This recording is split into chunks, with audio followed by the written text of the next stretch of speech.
How to share Facebook post to story. Hello everyone, welcome back to our channel. So let's dive right in without wasting any time. Also make sure to watch this video till the end. Before starting the video, make sure to update Facebook to the latest version. Then open up Facebook on a device. Now on the newsfeed, for example, if you want to share this post to story, simply tap on the share button at the bottom right corner of the post. Now under share to, find your story. Now simply tap on it. Now you can add stickers, music, and many more.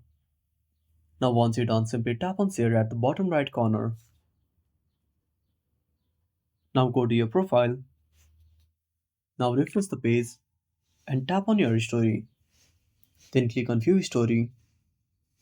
And that's it. Thanks for watching. Make sure to subscribe our channel and hit the bell icon. See you in the next video.